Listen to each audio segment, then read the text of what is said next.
Hello everyone, আজকে আমাদের ট্যুরটা হলো আজমপুর থেকে সাতছড়ি জাতীয় উদ্যান। আমরা প্রথমে চলে গেছি আজমপুর স্টেশন, তারপর থেকে চলে গেছি সোজা নোয়াপাড়া, কারণ আমাদের ট্রেনটা একটু তাড়াতাড়ি চলে আসছে, যার কারণে আমরা ট্রেনের জায়গাটা ভিডিও করতে পারি না। আমরা সোজা চলে এসেছি, দেখতে পাচ্ছেন আমাদের সাথে এখন অনেকেই আছে। নোয়াপাড়া স্টেশন থেকে আমরা সোজা চলে গেছি, সবাই গাড়িতে বসে সাতছড়ির উদ্দেশ্যে রওনা দিয়েছি। অবশেষে আমরা সাতছড়ি চলে এসেছি, অবশ্যই চলে আসলাম আমরা সাতছড়ি। টিকিট কেটে ভিতরে ঢুকে গেলাম, ঘুরতে ঘুরতে চলে গেলাম। আমরা দেখতে পাচ্ছি যে কিছুক্ষণ আমাদের মায়ের হুজুর দিলাম ভিডিও করার জন্য। তারপর আমি সেখানে ছিল আমার ক্যামেরাম্যান হিসেবে সাইন। তারপর আমরা চলে গেলাম, দেখলাম যে সামনে তেল আছে, অবশ্য সর্বোচ্চ আমরা রাস্তা খুঁজে পাই নাই, কারণ এখানে অনেক বড় একটা রাস্তায়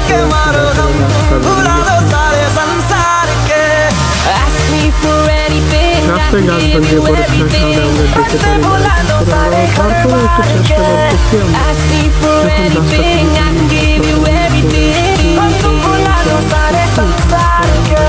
ছিল সবাই ওরা একটু আগে ছিল, কারণ ওরা হাঁটতে হাঁটতে যখন রাস্তা পাইনি। একটা রাস্তা অবশেষ পাইছি, কিন্তু সেটা হলো মেইন রোডে চলে গেছে, যেটা জঙ্গল দিয়ে বের হয়ে একটু ভিতর দিয়ে অনেক কষ্টের পর চলে গেছিলাম মেইন রোড। কিন্তু ওইটা আমাদের রাস্তা না, আমাদের রাস্তা ছিল আরেক স্থানে। এর আগে আমি গেছি, যার কারণে রাস্তায় কিছু মনে ছিল। তারপর আবার ওইখান থেকে চলে আসলাম, চলে যাচ্ছি আমরা এখন টাওয়ারে যাবার সময় যায় দেখলাম এক কাপল ব্লগ, এর সাথে বিভিন্ন অনেকে ক্রিয়ার নাম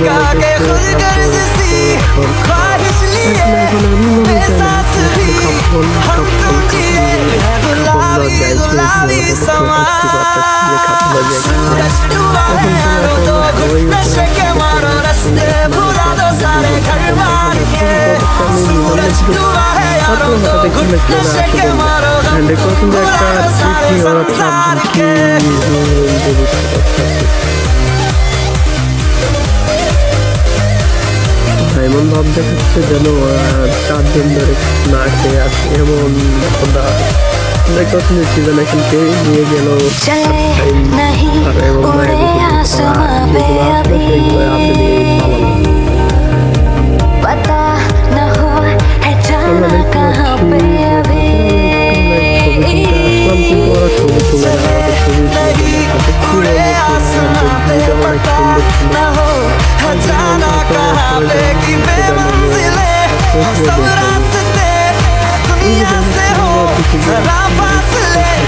खुद से भी हो दूरियां, सूरज डूबा है यारो दो घुट नशे के मारो रास्ते भूलो दो सारे घर मार के। सूरज डूबा है यारो दो घुट नशे के मारो दम तुम भुला दो सारे संसार के। Ask me for anything, I can give you everything. Ask me for anything, I can give you everything. Surma চা বাগানের উদ্দেশ্যে রওনা হলাম। অনেক সুন্দর সুন্দর প্রাকৃতিক দৃশ্য দেখতে একটা বাস করে অনেকে আসছে। जब से चढ़ गया रे तेरा फितूर, जब से चढ़ गया रे इश्क जो जरा सा था वो बढ़ गया रे तेरा फितूर, जब से चढ़ गया रे। तू जो मेरे संग चलने लगे तो मेरी राहें धड़कने लगे। देखो जो ना एक पल मैं तुम्हें तो मेरी बाहें तड़पने लगे। इश्क जो जरा सा था वो बढ़ गया रे तेरा फितूर, जब से चढ़ गया रे तेरा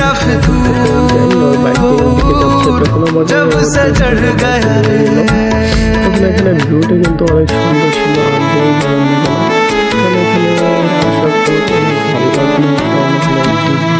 हाथों से लकीरें यही कहती है कि जिंदगी जो है मेरी तुझी में अब रहती है।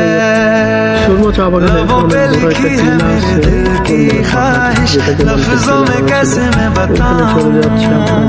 एक तुझको ही पाने की खातिर सबसे जुदा मैं हो जाऊं। कल तक मैंने जो भी ख्वाब थे देखे तुझ में वो दिखने लगे। इश्क जो जरा सा था वो बढ़ गया रे। तेरा फितूर जब से चढ़ गया रे, तेरा फितूर जब से चढ़ गया रे। পরে রয়েছে আকাশের সূর্য এবং অনেক মানুষ দেখতে পাচ্ছেন এখানে আসছে। ভিউটা কিন্তু অনেক অস্থির একটা ভিউ, যা বলার মতো না। সুন্দর একটা ভিডিও, যা আমরা ভিডিও করে নিলাম। তারপর আবার চলে যাচ্ছি আমরা, বললাম যে এখান থেকে ছেড়ে চলে যাচ্ছে আবার সিএনজি করে এখানে। তারপর চলে যাচ্ছে আমরা আবার নতুন আরেকটা উদ্দেশ্যে, সুরমা চা বাগান ছেড়ে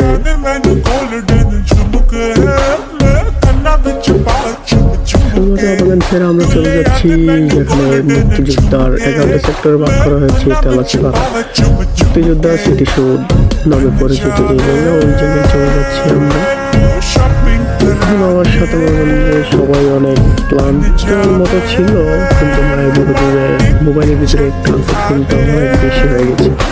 কেননা মায়ের হুজুর, যাই হোক মায়ের হুজুর কিন্তু অনেক মানুষটা অনেক ভালো, কিন্তু একটু মায়ের প্রতি ইন্টারেস্ট বেশি আর কি, আকর্ষণ বেশি মেয়েদের প্রতি, এজন্যই কিন্তু ওর চোখটা অনেক সুন্দর। তারপর আমরা চলে যাচ্ছি স্মৃতিসৌধ ঢুকলাম। ঢোকার পর ওখানে যেখানে রাস্তায় আমাদেরকে হিন্দুরা আর পূজার জন্য আবার ধরে ফেলছিল, তারপর আবার ছেড়ে দিচ্ছে।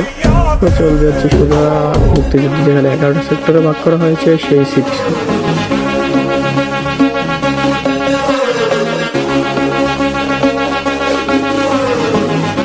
অবশেষে চলে আসলাম আমরা মুক্তিযোদ্ধা সেই স্মৃতিসৌধে। আসার পর দেখতে পাচ্ছেন যে এখানে ওরা অনেক, ওখান থেকে একটা চার দোকান পেয়েছি, চা খেলাম, চাটা অনেক স্বাদ ছিল। আমরা একটা চা পাতা প্যাকেট নিলাম, আমার সঙ্গে অনেক চা পাতা প্যাকেট নিয়েছে।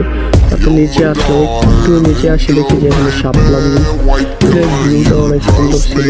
আর জায়গায় সব জায়গা থেকে এখানে জায়গাটা অনেক সুন্দর, শাপলা ফুলগুলো অনেক সুন্দর আকর্ষণ ছিল।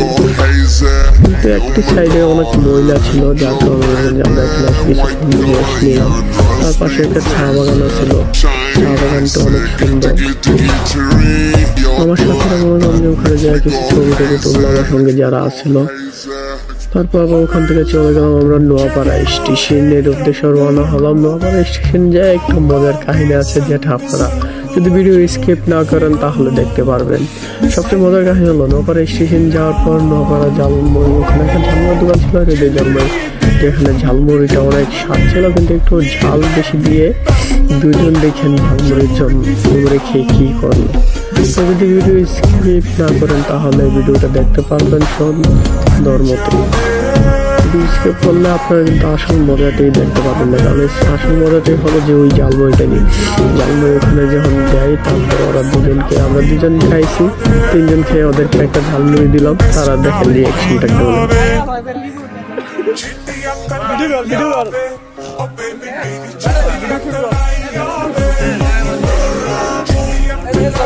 আমাদের মধ্যে মুইতো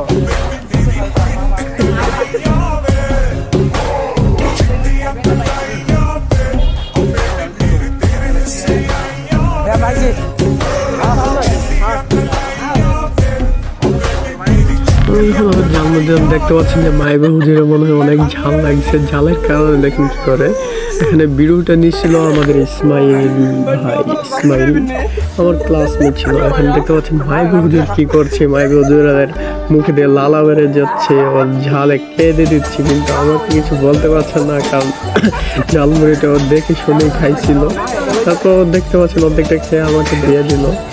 আর আমাদের সাইম ভাই তো দেখতেই পাচ্ছেন, সাইম ভাইয়ের অবস্থা অনেক খারাপ। আমার হঠাৎ করে গলার জাল লাগিয়ে গেছে, যার কারণে একটু গলা ভেজে গেছিল। তারপর আর কি, তারপর আমরা চলে এসেছি সুন্দর মতো। আবার এখান থেকে অনেক লেট করছে ট্রেন, যার কারণে রাত হয়ে গেছে। বাড়িতে আস্তে আস্তে সামনে দেখতে হলো যে আমরা রেল স্টেশন আসছি। রেল স্টেশন থেকে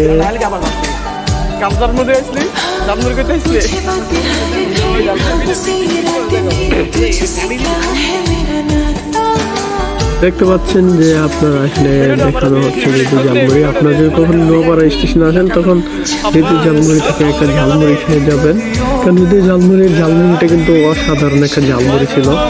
আমরা ইচ্ছাকৃতভাবে একটু ঝালটা বেশি দিই, কারণ ওদেরকে একটু খাওয়ার জন্য চেষ্টা করলাম। দেখতে পাচ্ছেন যে সিজনে কে বললাম খাবে নি, ও বলছিল যে না আর খাবে না।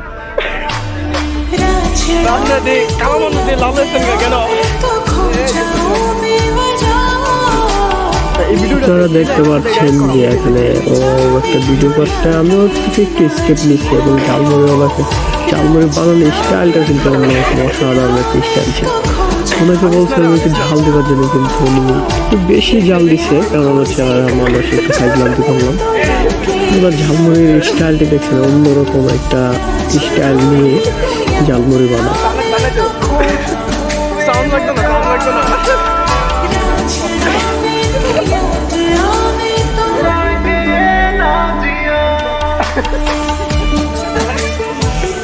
আমাদের মায়ের হুজুর কি করছে ঝালমুড়ি ওলাকে দেখাচ্ছিল। ওখানে সাইমও মনে হয় একটু ভিডিও পেয়ে গেছিল, যার কারণে ও দেখাচ্ছে মানুষকে। এসব যাই হোক না কেন, ঝালমুড়িওয়ালা ঝালমুড়িটা সেই ছিল। ঝালমুড়িওয়ালাকে যখন ভিডিওটা দেখেছে উনি অনেক মজা পাইছে, অনেক হাসাহাসি করলো। হৃদয় ঝালমুড়ি তো দেখুন নোয়াপাড়া স্টেশনে আসলে, নোয়াপাড়া স্টেশন যদি ছাত্রের উদ্দেশ্যে আসেন, নোয়াপাড়া স্টেশন থেকে শর্টকাট, কারণ গাড়ি পাইতেও সহজ, এবং ওখান থেকে মাত্র 20-25 মিনিটের মতন সময় লাগে সাতছড়ি যাওয়ার। আমরা গেছিলাম আজমপুর থেকে, তারপর আবার চলে আসলাম আজমপুর স্টেশন। এখানেই আমাদের ভিডিও সমাপ্ত।